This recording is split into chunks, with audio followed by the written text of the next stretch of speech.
Hey guys, welcome to Budget with a July Dreamer. My name is Miranda, and in today's video I will be talking about emergency funds. So I will be covering what an emergency fund is, how much you should have in your emergency fund, and how you go about setting one up. So before we get right into discussing emergency funds, I want to take this moment to say thank you to my returning viewers. I really do appreciate every single one of you. Do not forget to like, subscribe to this channel if you enjoy this content, and also to my new viewers, thank you so much for taking the time to watch my videos. If you've not yet subscribed, hit that like button, hit that subscribe button so that you can see more content from me. So, is £50,000 a good enough emergency fund? Well, I personally think it is a lot, but I also think depending on your household, it's definitely a good amount to have. I don't yet have £50,000 as my emergency fund, but I'm just working through Dave Ramsey's 7 baby steps, and I'm now on step 3. So I have more than £1,000 in my emergency fund already, and I've paid off all of my debt. I have 0 consumer debt apart from obviously my mortgage, and now on baby step 3, which is to fully fund my emergency fund. So what is an emergency fund? An emergency fund is really a contingency plan. Is that the right word? Contingency plan. I think that's the word. So this is literally your financial safety, not say I don't even know what I'm saying, but safety net, which protects you from future mishaps. So just because you have an emergency fund doesn't mean something bad will happen, but it just means that if something does happen, you will have the money readily available to be able to sort out whatever future mishaps you have. That's what an emergency fund is there for. And it's important to really define what an emergency is. You needing a new pair of shoes is not really an emergency, is it? It's something that you can pass through your everyday budget. An emergency could be something like, your car died, or I'm trying to think of what emergency could be, or your pipe burst, something like that. And then you can use your emergency fund to pay off those expenses. And then the important thing also is to make sure you go back and top that emergency fund back up. How much should you have in your emergency fund? Personally, I think you should have 6 months worth of expenses. Now, for someone like me who has one source of income, it is important that you save up at least 6 months of your expenses.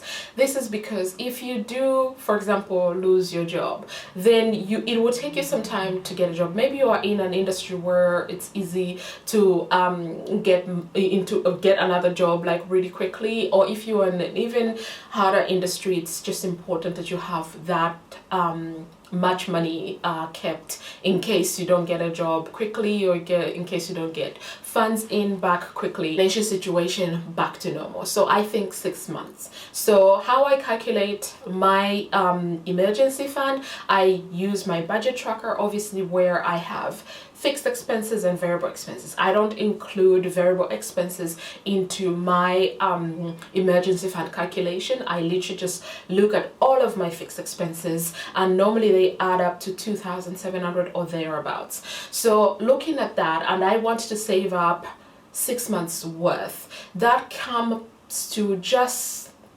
under £15,000. I think it's about £13,700 that I should have in my emergency fund for 6 months worth of expenses. But I personally want to bring that up to £15,000, and that's what I'm aiming to do. I want to save up before the end of the year. I want to put £15,000 in my emergency fund to have it fully funded, and then I can focus on saving for other goals. So you don't have to have £15,000. You can have £50,000. You can have £10,000. It really depends on your fixed expenses, so your rent, food, your bills, all your important debt that you are looking to clear, and your savings as well if you want to. Personally, I don't include variable expenses, and I'm not including my savings either. Those are kind of like separate. So I just focus on my fixed expenses, which are important and essential expenses. So that really is it when it comes to setting up an emergency fund. So all you need to do is look at your important expenses, and I keep saying fixed important expenses because sometimes you can have like, oh, your trip to Costco. That is important if it's for food for the whole month, but if it's just there to pick up a few of your favorite snacks, not so much. So it's kind of like really important expenses, your livelihood expenses, if I can call them that. So just look at what you pay for your rent, look at all your other expenses, add them up, then multiply by 6 if you are going for funding your emergency fund with 6 months expenses, or by 3 if that's what you're choosing.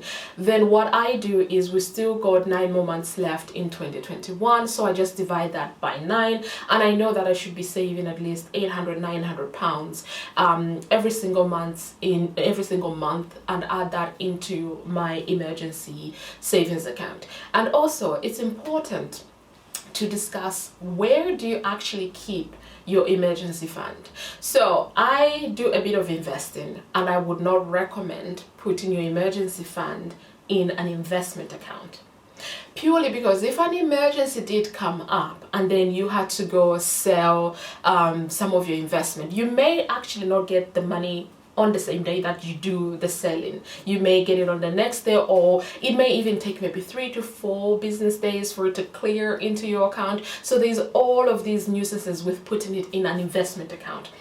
If you put it in a savings account that charges you money for taking money out, that's not a good one either. I know sometimes it just for people who are saving, they want their money to do something for them, not just sit there. But to be honest, an emergency fund is just a financial safety net. I still can't say this word. Safety net that you should have, that should be easily accessible, but maybe not too easily, because then you'll be tempted to just dip in every now and again. And you also have to have discipline to make sure you define what is an emergency and when you'll be able to access it. So when it comes to keeping it, I keep it in the same bank that I keep my current account.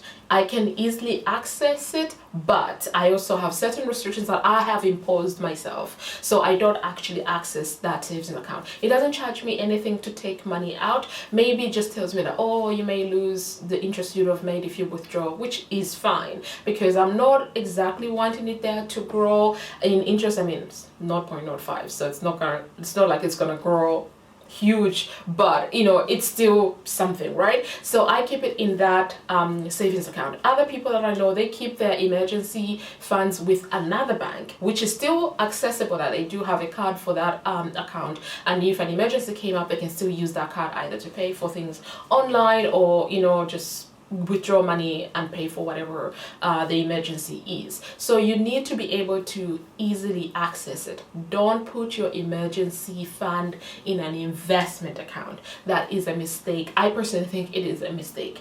So that is all that I wanted to talk about when it comes to emergency funds. How much you should have in there depends on you. Personally, I want to have 6 months worth. I don't think £50,000 is too much, but I do also know that it will take me at least 18 months to raise that kind of money to have it fully funded. I personally think that my fully funded emergency fund is going to be £15,000. If I put more, great, but I definitely aim to keep that amount, but not less. So this is all I wanted to cover in my video. Thank you so much for watching. If you have watched until the end, do not forget to hit that like button and subscribe as well, and I'll see you in my next video. Bye.